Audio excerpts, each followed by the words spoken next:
and welcome back. Today, I'm thrilled to be joined by Dr. Howard Lukes. If you're a regular to the show, you'll realize that I've been searching for the answers around health, happiness, and longevity for quite a while. Dr. Lukes is one of the brightest voices I've found in this entire journey. He's a renowned orthopedic surgeon and authority in the sports medicine domain. He's also a trailblazer for using digital platforms and social media to demystify complex medical topics, and engage with broader audiences about the nuances of healthcare decision making. In our conversation today, we get really tactical.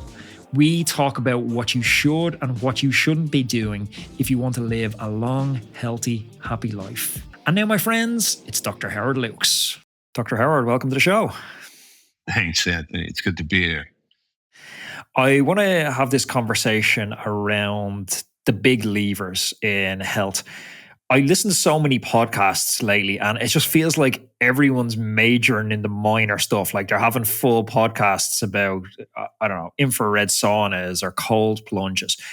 I think that stuff has a place, but the byproduct of this has been friends of mine who live massively unhealthy lives in almost every aspect, where they drink too much, they eat to excess, they don't move enough.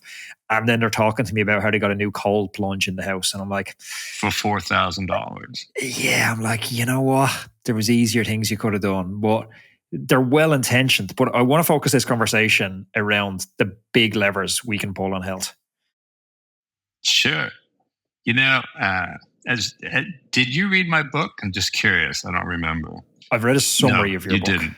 Okay, fine. So this is why I wanted to write a book, because we overly complicate things.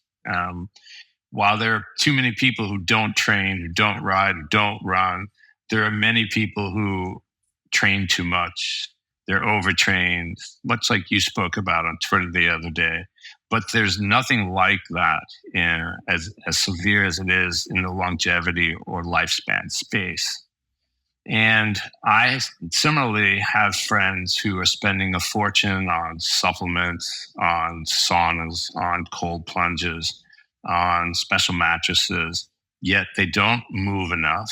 They walk under 6,000 steps a day. They don't work out. They don't work on strength, power, fitness, balance. They don't control their diet. They clearly drink too much. And that's just not the right strategy. As you alluded to, there may be a role for sauna, right? It seems that the data supports that.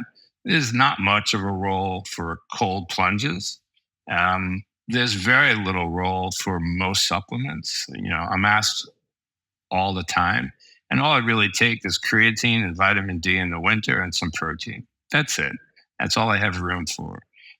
So unless you're optimizing your sleep schedule, your diet, your exercise, and various strength training protocols, then you're not ready for the 0.001% increase that you're going to get from optimizing your supplements and your sauna and cold plunge schedule. Have you ever read Money, Master the Game? Tony Robbins is the author. I've not. So it's an interesting premise. Tony Robbins obviously has been the motivational public speaker for 3-4 decades, but because of that, he has almost unprecedented access to some of the wealthiest people in the world. So he asked some of the best investors of all time, like your Warren Buffett's, Ray Dalio's. He asked them one question. He said, if you couldn't pass on any of your financial legacy to your children, you could only give them a piece of advice to endure them for their lifetime. What advice would you give? I thought that's such an interesting question.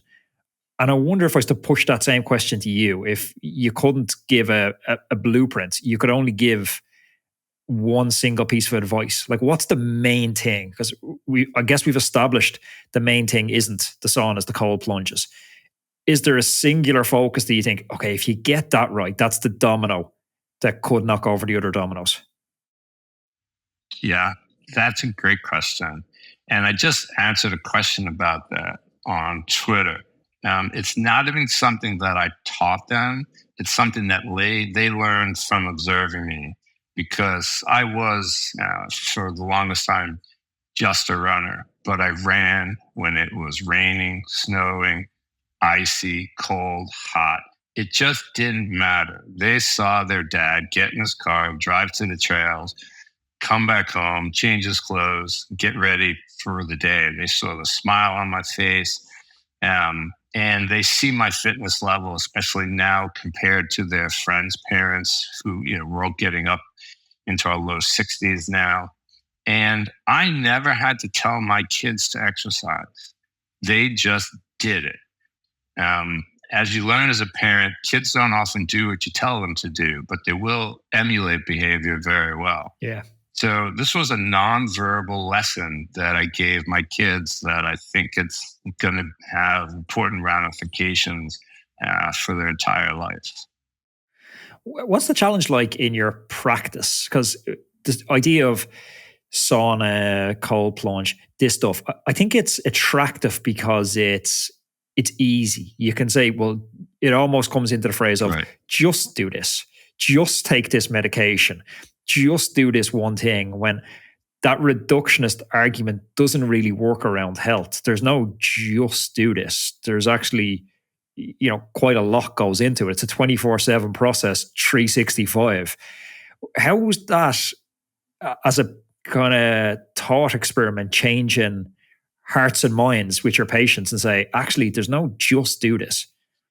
Yeah, it's a conversation that we have 10 times a day. I should just play a CD on an you can play this podcast. But because we overly complicate things, our approach, one, it needs to be simplified, and two, it needs to be reproducible, and three, you can't pick and choose the aspects of an approach to longevity that you like the best. Because if you're not sleeping well, but you're eating well and you're drinking too much and you do exercise, you're not going to have the gains that you should have if you control all the available variables. And if you're not paying attention to your sleep, your strength, your running, your aerobic challenges, etc., then it doesn't really matter how long you can spend in a cold plunge or how much you spend on supplements. So I try to walk people back from that. And as I did in my book, I spend a bit of time explaining where metabolic disease comes from, right? What is fatty liver, type 2 diabetes, insulin resistance, etc., and how sleeping better influences and improves our insulin resistance, how eating better improves our insulin resistance, how walking more improves it.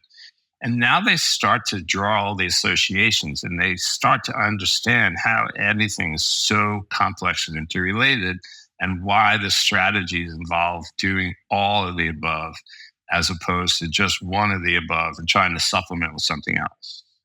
It almost feels like we've taken an evolutionary misstep, that we're living in a body that's not designed for the new world we've created. Like, we need to be moving a lot from all the research that I've seen. Yet we fashion this society where we get into a metal box and we drive to work, and then we sit in a metal box, and then we get into another metal box and we drive home. You're absolutely correct. We're living with a bunch of evolutionary mismatches right now, right? Let's face it, we were engineered to move. Plain and simple. That's what our body can do. It can move long distances relatively slowly. But we had to gather food. We had to forage. We needed water to wash ourselves or to drink. And we just don't do that anymore. And we are also engineered in times of food scarcity. So we're engineered to save energy. And how do we do that? Because we're extremely good at turning food into fat. I'm not going to get into diets, but that's how our bodies survived famines, because we had feast and famines depending where we were in the world. And so we have genetic susceptibilities that are starting to show themselves because we don't have patterns of feast and famine anymore.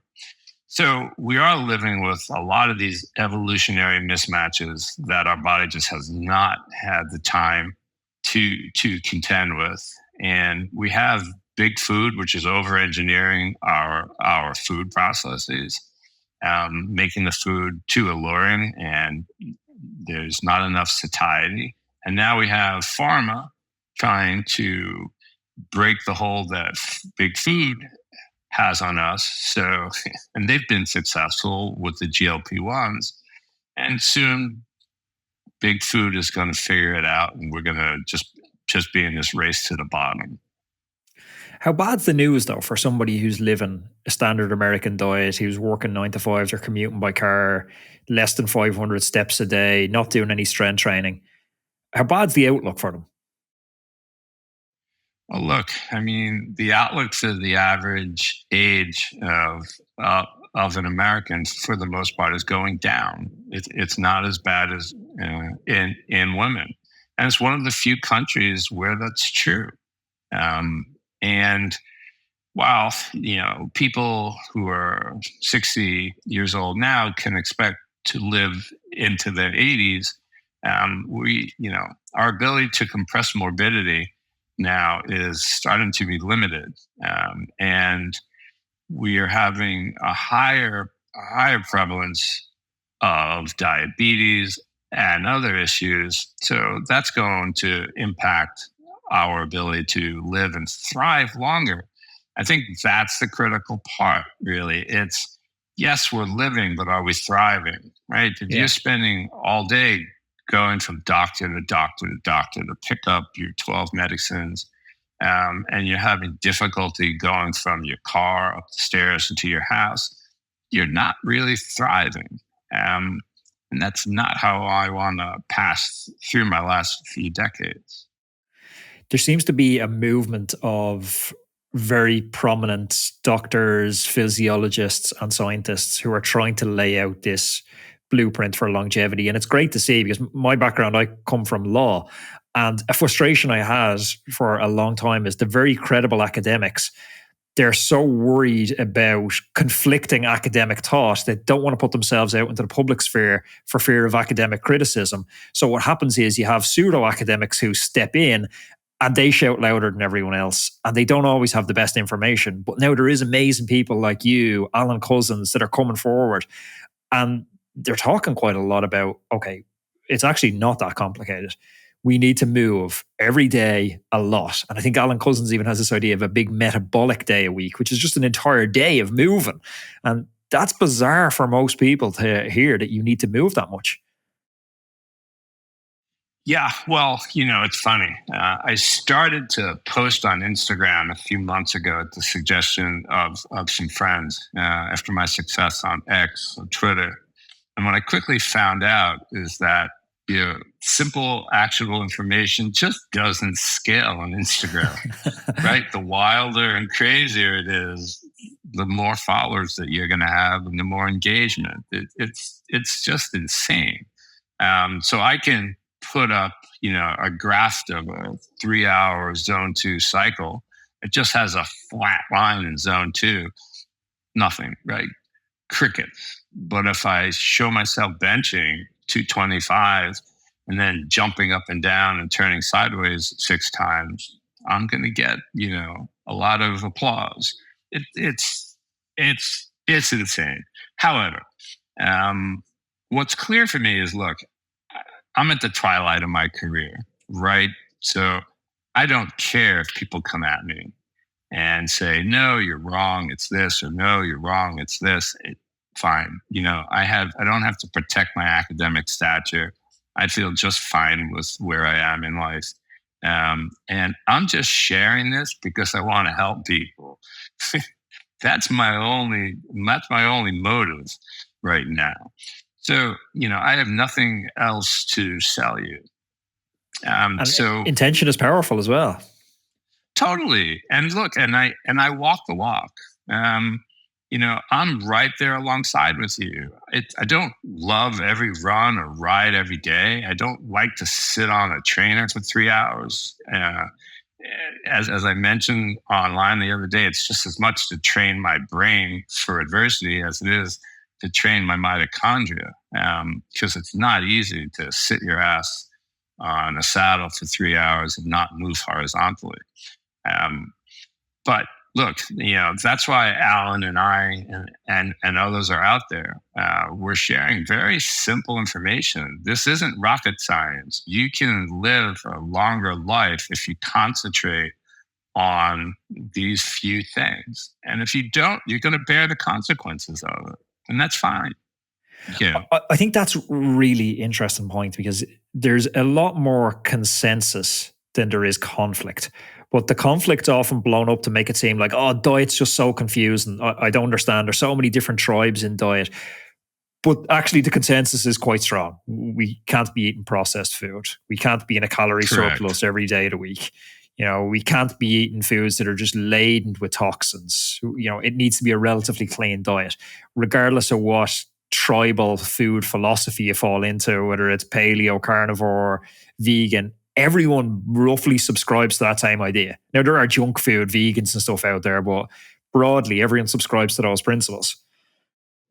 No, you're absolutely correct. And I tried to stay, in the second version of my book, which I'm writing now, I really stayed away from diet and a few basic strategies, and that was it. Avoid ultra processed foods, avoid the nonsense that's online, avoid rabbit holes, and yes, it's okay to eat blueberries. I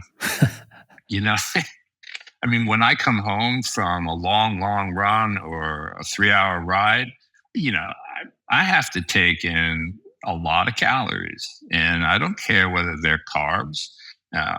I don't care if it's oatmeal. I happen to love oatmeal. I put a bowl of oatmeal up on Twitter once just to excite the crowd because I knew the effect it would have. And you had to read these replies. It's just astonishing. So what does a week of movement look like for you at the moment? It's a good question. So, I'm changing seasons now. So I start to dial back on my cycling, which is typically 4 days a week. I do about a half hour of yoga in the morning, almost as soon as I wake up. I run 3 days a week, and I'm in the gym 3 days a week, and I do Krav Maga. So that's 1 or 2 days a week. It's pretty full on. It is full on. It's a very active life. And I've noticed when I've gone from being basically an active couch potato, where I was riding the bike maybe 15 to 20 hours a week. But when I wasn't on the bike, I was totally stationary. And I was looking back at historic step counts. Some days I'm getting less than 500 steps in. I'm riding my bike. I'm walking up the stairs to my apartment. And I'm basically not coming out again. I'm working on the laptop, recording podcasts, researching, stationary. And the big move I've made now in the past few months is this move away from a cycling-centric lifestyle and try to integrate more steps into my day. But initially, it's a challenge. And you kind of think to yourself, how am I going to get 15, 20,000 steps in a day? And it forces creativity. You start saying, okay, well, absolutely, where's the calls I can take when I'm on the go? Instead of driving to the grocery store, can I carry a backpack to the grocery store? Yep. Can I take that meeting walking? Can I, do preparation for the podcast? Like I listened to 2 or 3 previous podcast appearances from yourself, just out walking the dogs around in circles with a notebook in my hands, just taking notes like an eccentric poet in the park. That's my same strategy here. There are days that maybe I only did a 3 or 4 mile run in the morning and then I went to work. But I'll get home, I'll put the dog's leashes on, and I'm going out for a walk with them. They need it too, and I just need to clear my head, and I need my steps. I have 45 minutes or an hour for quote unquote lunch scheduled into my days now in the office, and very often I'll have the final 30 minutes. I leave the office for a walk. Rain, sun, cold, shine. I just want to get those steps in. It's just something that I realized that's necessary. Look, I don't know about you, but the majority of my workouts aren't necessarily fun. The majority of the things that I do aren't for enjoyment. I just realized that I have to do this. And no, I'm not addicted to exercise. No, these aren't 6-hour-long sessions for me. I just realized what I need to do. I brought 3 kids into this world, and we all know how messed up it is. And I think they're going to benefit from my presence if I'm around a lot longer. So, and I'm sort of having fun. So, yeah. What's the role of mobility and flexibility and balance? Because they're words that are a little bit foreign to me, and they're areas I see a lot of elite athletes neglecting, and then by proxy, your general public. If elite athletes are neglecting it, general Joe public is not even considering it. Yeah, that's very true. So my workouts, look, you're 40, as I think I saw on Twitter, turning 40. And what you're going to start to notice is, you stumble on things a little more often, or you get up from a chair and you wobble a little before you're able to, to move forward. These are normal age appropriate changes that start to take place. You've lost quickness, you've lost power, maybe not in cycling specific moves, but with regards to other things, sure. And the changes are fairly dramatic. We lose 1% of our muscle mass per year early on in our 30s, but that just starts to rapidly accelerate. And by the time you get to 60, for many, they've lost a considerable amount of muscle mass. Worse, if you throw in a hospitalization, a week in the hospital with very little activity, and you can lose another 10% of your muscle mass. Oh, that's massive. Not only are you losing, it's massive. Not only are you losing strength with that loss of muscle mass, but you're losing the metabolic benefits of that muscle mass, right? Our muscles are our largest glucose sink in our body. So when we take in a glucose load, the muscles are sucking that glucose up and turning it and storing it as glycogen for our energy needs. But if you have less muscle, you have a smaller glucose sink. If those muscles are used to be metabolically active and they're healthy, you're going to be turning over that glucose at a massive scale. But if you've lost muscle, you're not. Now, it's important to realize that falls are an extraordinarily common root cause of death. Why? Because we fall. If we break our hip, upwards of 50% of people who break their hip are dead within a year. I've seen this stat. Can you unpack that for me a little bit? Because it seems massive. Well, I will. So falls are a common root cause of death. You didn't die from the fall per se, but it precipitated the entire process that's going to follow in a sadly predictable manner. So you fall, you're injured, you can't move. Let's say you're not in the hospital, or you are for a few days, or perhaps you're in bed, perhaps you broke something and you're not moving for 6 weeks. You lost a tremendous amount of muscle mass. And not only that, the metabolic benefits of it. Now the cast comes off. You're like, okay, let's do a little physical therapy. So you get moving and you're able to walk, and the physical therapist says, okay, you're done. But you haven't done anything to recover the level of fitness that you lost. So now your baseline level of fitness is much lower. Now you go on, you trip over something else a few months later. Now, and not only that, but it was easier to trip because you didn't have the quickness to get that leg in front of you, or the strength to stop yourself from falling forward. Now you have another injury. Now you're in bed for another week or two. Maybe you need an operation. You lost another 10% of your muscle mass. You get back up, you go to physical therapy for a few weeks, and your baseline is lower. And then eventually, now you're going to spend more time, sitting on a couch. Your overall health is going to diminish. You're going to recognize some cognitive decline, poor cardiac function, and it ends in the demise of that individual far sooner than it would have if they didn't have that initial fall. So I say this because my workout have changed a lot. When I was young, it was mostly upper extremities, benching, curls, press, etc. The beach body. It's not. Correct. Now it's not. Now it's it's 60% legs, quote unquote core, whatever you want to think that means. And it's a ton of power and quickness. So a lot of medicine balls, throwing it up, throwing it sideways, throwing it backwards, lifting heavy stones in the backyard. All single leg moves, jump squats, a lot of lateral movement.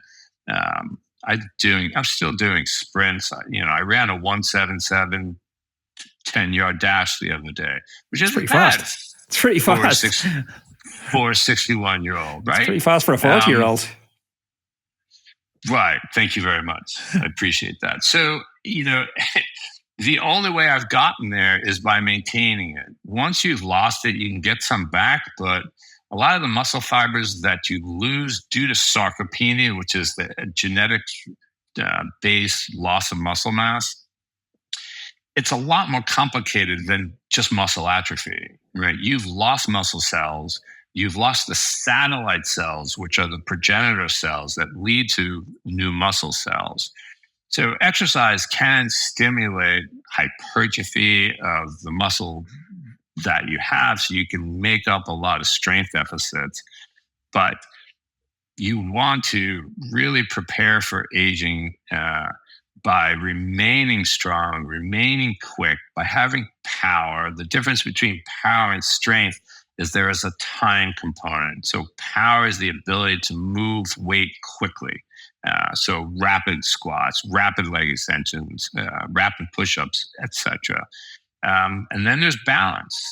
So I do a ton of Bulgarian split squats. I do a lot of work with a cable machine on a single leg squat. And I might be falling all over the place, but it's okay because gradually I'm getting better and better and better. And look, I'm going to lose balance and quickness as I age. That's just going to happen. But I can slow the decline dramatically. And if I stumble on something, I know my leg is going to move forward fast and my thigh is going to just stop me straight from falling. It's really interesting you talk about the massive amount of muscle we lose when we stop. I was talking to an elderly cyclist that I ride with on the weekends, and he is 84 years old this year, and he can ride with the first cat rider still. Like, you look at him from the waist down, he looks like he's 16. Like, phenomenal athlete still. He was at a super high level in his 20s and 30s and into his 40s. And I was chatting to him and I was like, what's the secret to this? And he said, never take a break. He's like, don't do the comeback. He said he's seen so many athletes that are like, oh, I'll take a year off and then I'll come back next year. He's like, you never come back. He's like, you start this stair step down and then you last 3 years on the comeback. You take a year off, then you say, I'll come back next year, and you stair step down. He said his level has dipped, but very slowly every year since he's been 30, 35, and his level's still pretty high. We can maintain an extraordinary level of fitness. My DEXA scans are solid. I have a VO2 max of 51. It's down from 56 or 55 a few years back, 5-6 years ago. But look, these are inevitable changes, but it's still higher than a very fit 30-year-old in the U.S. So you can maintain a lot of these parameters with effort. And so, that's how I've designed my workouts now.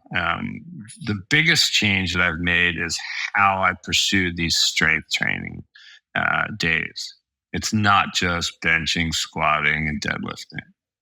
You mentioned VO2 max. How does VO2 max serve as an indicator of health as we age? Because I suppose a lot of us are familiar with it as a term for peer comparison among elite athletes.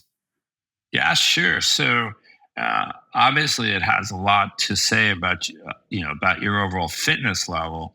But what people fail to understand is everything that's involved in producing your VO2 max. So your VO2 max is a measure of how much oxygen your body is capable of delivering and burning.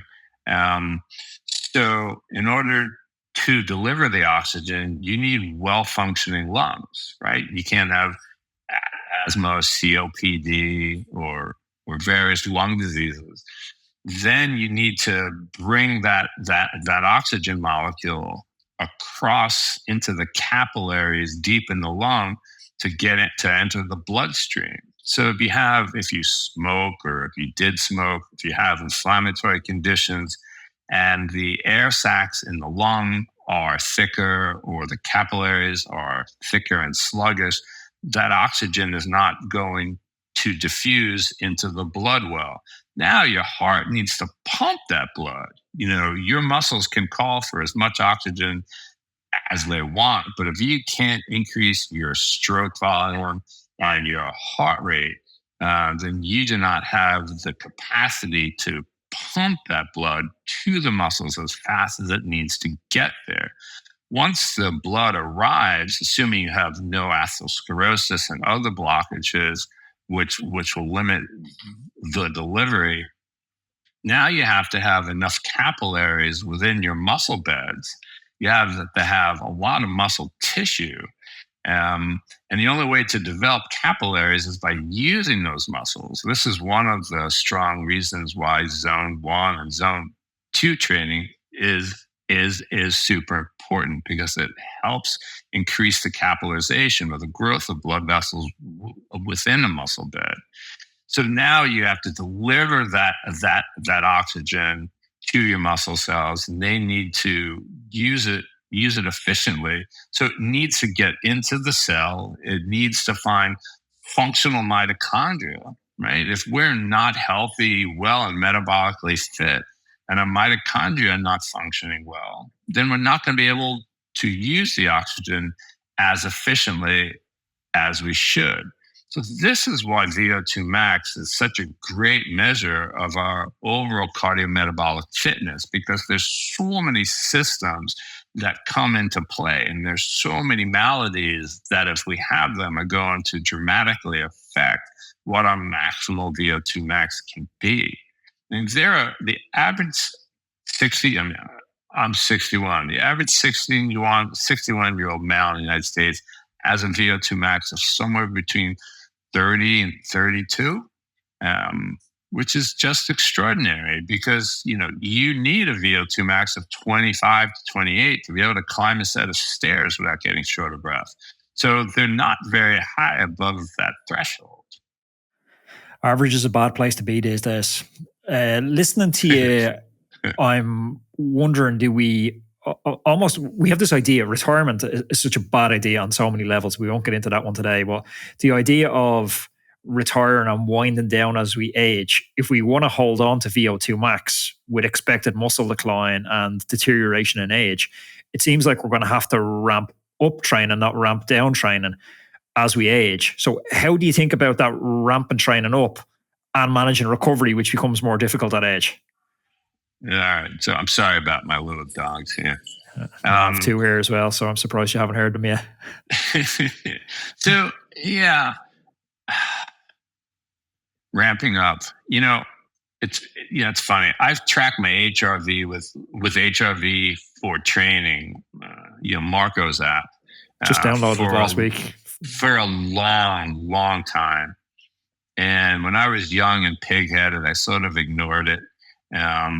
But it has accurately predicted every time that Howard broke. Whether it was a physical break, a mental break, a physiological break, I knew that when I hit a certain level of fitness, or when I hit a certain level of training or load on his platform, that if I didn't approach it really carefully, I was in for a month of badness. Whether something started hurting or it just didn't have any oomph in me, right? I wouldn't call it overtraining. I guess it is to a certain degree. But it's clear that I was doing too much. So I respect that threshold now very well. I happen to have just pierced through it very recently. And to be honest, I'm very nervous about it because I don't like the month after this.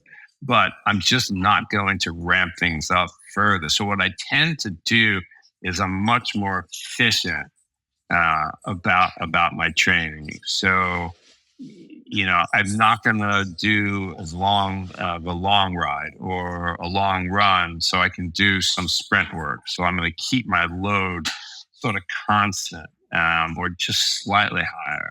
I'm going to be far more efficient with how I approach my load in the gym. So I might concentrate more on my balance or power and, and quickness, as opposed to strength or pulling a sled, as long as I like to.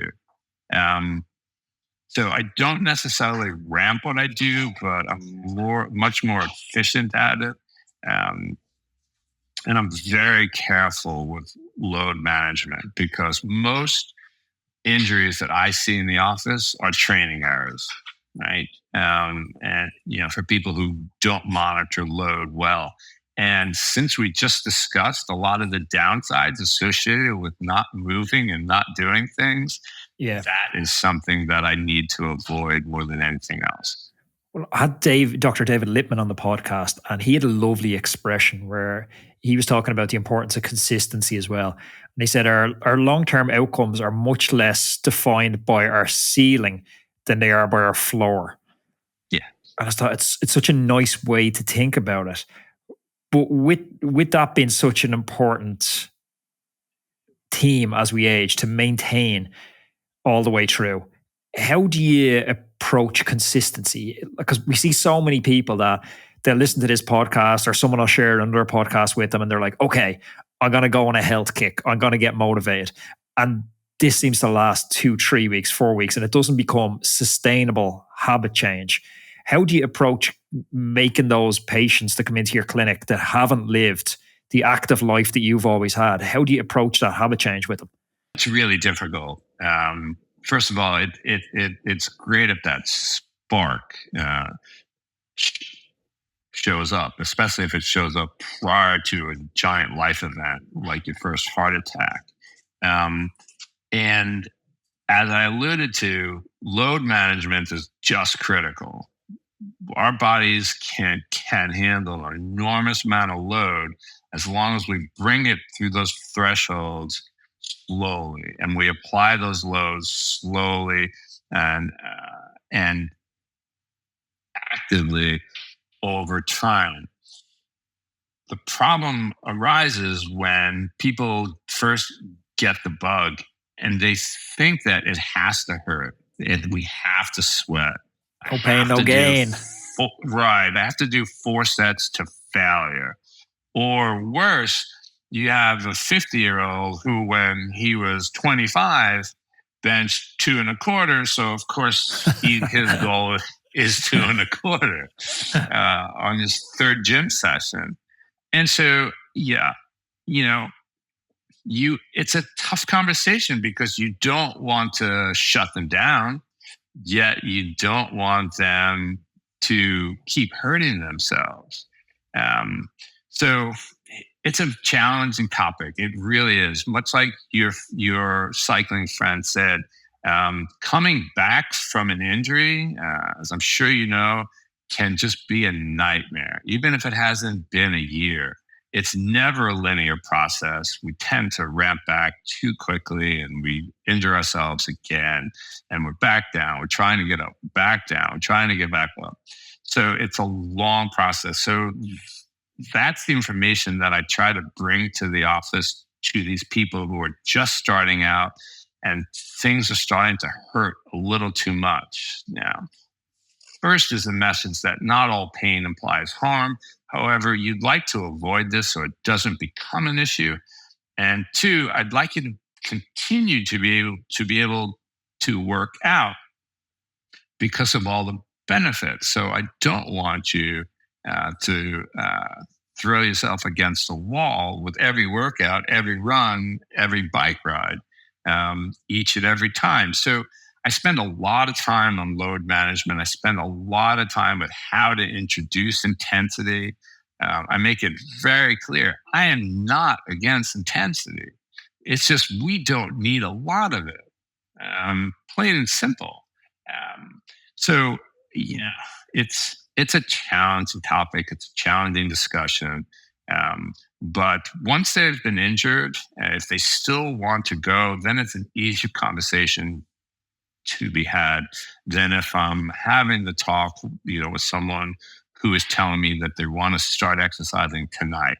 Yeah. Inevitably they're going to hit that wall and push too hard. I've always found with the various coaches I've had through the years, if you think about training, then we have duration, frequency, and intensity. Duration and frequency are surprisingly easy to get right and ramp once you keep intensity under control. Like, it doesn't require that much motivation. And I've often known it's time to change coach or something is not working for me when I find myself looking at my session that evening and I'm like, right, time for 2 shots of espresso here and throw on 15 minutes of David Goggins to get motivated for this session. There's just too much intensity in it for me. It needs too much willpower to get there. But when you have a session that you're like, oh, that actually looks quite pleasurable. I can flick on a YouTube video, a podcast, Netflix, jump on the Watt bike. It's not that hard to motivate yourself. And anecdotally, the friends I've seen that are getting back into training, they yank on that intensity lever way too hard. And then it builds this association with training and pain when they can't wrap their head around how I go out for ride the bike for 5-6 hours. I'm like, because all I'm doing is looking over the hedges and listening to music. It's not that stressful. They think that you have to sweat, you have to throw up at the end of an intense session, and that if you're not somehow miserable and exhausted by the time you get back to the trailhead, you didn't do anything right, or you didn't do anything helpful. So a lot of these people, I throw my book at them and I ask them to read a few chapters. I have a lot written on my website about this. And especially if their goal is to live longer, right? Not of all of us, can be a Cat 1 cyclist. We're just out here to live longer and healthier and thrive. And so if that's their motivation, then I can sort of build a science behind why easy training works. Why go take a 3-mile walk with your dog? That works. If you want, throw some sandbags into a knapsack and add 10 or 20 pounds to yourself. Well, you know what I've noticed since I've started walking? Most people that are running should be walking. You see most people around the local park and the beach, and they're running towards me, and they're 50 pounds overweight. They're easily zone 5, and they are just hammering themselves. And they're getting through, if you think about how many kilojoules they're getting through in a workout, because they're getting maybe 4 or 5 kilometers of this sort of intensity. They're coming home, and I can picture the scene already, like the wife or the girlfriend's making the meals for the rest of the night. She's walking the dogs. They're dead. And then the next day, the delayed onset muscle soreness, and the day after and the day after. So you end up getting, 600 kilojoules spread over 3-4 days before they have the motivation to go again. Whereas you could get out walking and, you're going to have no soreness the next day. And the benefits of walking are pretty extraordinary. I mean, you can watch, on HIV for training or, on my Polar Watch or anything else, you'll see your fitness jump as you walk or rock yourself to fitness. I had COVID in October 22 and hit me like a ton of bricks. So I had long COVID. I couldn't do anything. I couldn't even walk stairs for a month without being short of breath. I was brain dead, had to be on a couch, sleep by 2:00. And gradually, after about 6 weeks, I started walking. I couldn't even think of running. To keep my heart rate under 130, I had to walk slowly. It was just atrocious. But I learned the power of walking just from doing that. And I walked myself back to my level of fitness. It took a long time, but I did it. It's an incredibly effective way to train aerobically. Period. End of it. It's really important for people to realize you don't have to sweat and kill yourself on a bike or on a run. And it's funny. I'll schedule some meetings for the early morning when I'm in my run. And sometimes the people on the call, like, where are you? I'm like, I'm running. They're like, you're not running. I said, yeah, I am running. Like, you could talk and run. I said, yeah, you can. If you train yourself correctly, you will. How do you think about shoe choice for someone starting to walk? I know there's a lot of recent talk about the width of the toe box and, building toe strength as part of walking, and Vibram and other shoes like this, or Zeros, I think, are the other brand I'm seeing a lot of people recommending. Are you fussy on shoe choice? Do you think it matters? So most toe problems, toe deformities, bunions, hammer toes, etc., are a problem with shoe wearing populations. We cram our feet into shoes, and they're not supposed to work like that. An interesting experiment: you take your fist, it closes easily. Now squeeze that like your shoes do. You can't make a fist. So the same thing is happening to our toes when we thrust them into certain shoes. So I am a big fan of more of the anatomical fits with a wider toe box. Whether you want to go to zero drop, non-zero drops, I don't care. And it really doesn't matter, especially if you're just starting out. Listen, these are one of those things you can't overly complicate. You're going to do just fine in the shoe that fits you well. So we have a great running store in our area. They'll let you go run out on the street or run on a treadmill for half an hour if you're buying a new pair of shoes. And so you come back and say yes or no. But don't let anyone talk you into a shoe because you overpronate, you oversupinate, you need a zero drop. You may cause more problems than you're going to avoid. And besides, we're not winning any races. You don't need any carbon fiber in those shoes. They're causing stress fractures in people who wear them too often. Zero drops, if you haven't run and you start wearing zero drops, your Achilles is going to hit you in the ass really soon. And if you develop Achilles tendinopathy, that's going to be with you for a year. You're going to have this little grape-sized growth in your Achilles tendon, and you're just going to be miserable. So I prefer not to concentrate on that. I've run in ghosts and ultras my whole life, my whole adult running life, and I just haven't changed because I had no need to change. Simplicity, consistency. They're comfortable, they work, and I know when to change them. I like having two shoes because, the foot strike pattern is a little different. And so it changes the stress that my feet are seeing. But that's as complicated as I get. Howard, thank you very much for your time. My pleasure, Anthony. If you enjoyed this conversation, please click up here. There's another video I know that you're absolutely going to love. And we're just getting started, so subscriptions really matter. Click over here and subscribe to the channel so you don't miss any of our amazing upcoming guests.